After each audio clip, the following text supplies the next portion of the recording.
घरातून ते आपलं कुटुंब चालवत असताना त्यांना जर वेळेवर पगार मिळाला नाही किंवा अपुरा पगार मिळाला नाही तर ही महाराष्ट्राची वास्तविकता काल एस.टी. कामगारांच्या ह्या 56% दिलेल्या पगारामुळे उघडकीस आली।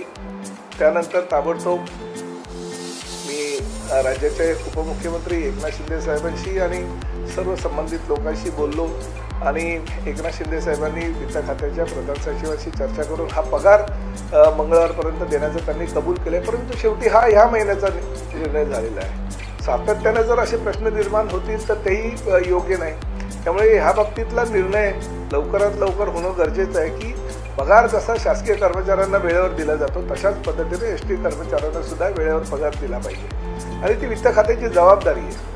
आम्ही काही वित्त खात्याकडे भीक मागत नाही, आम्ही आमचा अधिकार मागतो आणि तो अधिकार जर वेळेत पोहोचत नसेल तर ते अयोग्य आहे। यापूर्वी सुद्धा मी वित्त खात्याच्या अधिकाऱ्यांशी बोललो होतो की आमची जी मागणी आहे ती मागणी काही आम्ही अवास्तव मागणी करत नाही, वाढीव मागणी काही करत नाही, जे स्वतःचं आमचं आहे तेच आम्हाला द्या अशी आम्ही मागणी करत असताना ती जर वेळेवर पोहोचत नसेल तर शोकांतिका। आणि त्यात प्रामुख्याने अतिशय महत्त्वाची गोष्ट मला या ठिकाणी सांगायची आहे की आमच्या डिपार्टमेंटकडनं गेलेली फाईल वित्त खात्याच्या अधिकाऱ्यांकडनं परस्पर आमच्या डिपार्टमेंटकडे पाठवली जाते, वित्त खात्याच्या मंत्र्यांकडे सुद्धा पाठवली जात नाही। ही शोकांतिका आहे, तसं होता कामा नये। कारण शेवटी अजितदादा पवारांनी मी मंत्री झाल्यानंतर ताबडतोब मला एकदा बोलवलं, मला वेळ दिली, मला सांगितलं की एस.टी. महामंडळ आपल्याला चांगल्या प्रकारे चालवायचं असेल आणि एस.टी. महामंडळाच्या माध्यमातून सर्वसामान्य जनतेला जर चांगली सुविधा द्यायची असेल तर काय हवं आहे। आणि पहिलं सर्वप्रथम मी सांगितलं की ह्या जुन्या 12,400 बसेस आहेत त्यांची अवस्था अतिशय वाईट आहे, त्या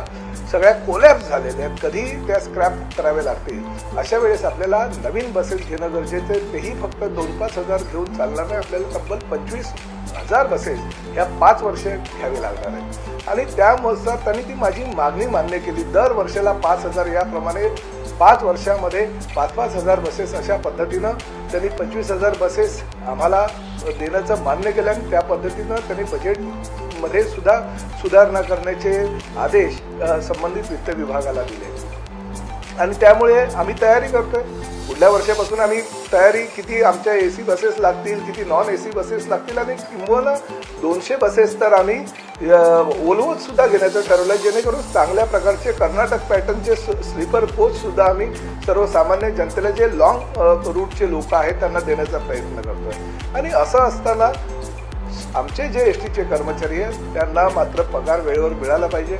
मी आज ह्याच दिवशी घोषणा करतो की कुठल्याही परिस्थितीमध्ये आमच्या एस.टी. कर्मचाऱ्यांचे पगार हे 7 तारखेपर्यंत मिळालेच पाहिजे आणि त्यासाठी सर्व प्रोटोकॉल सोडून परिवहन मंत्री या नात्यानं मी वित्त विभागाच्या अधिकाऱ्यांकडे दर महिन्याच्या 5 तारखेला स्वतः जाऊन बसणार आहे, जेणेकरून त्यांना जाणीव होईल की मंत्र्यांना सुद्धा आपल्या कार्यालयामध्ये यावं लागतं। जे उद्या पैसे द्यायचे ते आपण आजच ह्या कामगारांचे द्यायला पाहिजे, कारण शेवटी त्या कामगारांच्या पगारावर पूर्ण महिन्याचा त्यांचा जो आराखडा असतो कुटुंबाचा तो ठरवला जात असतो।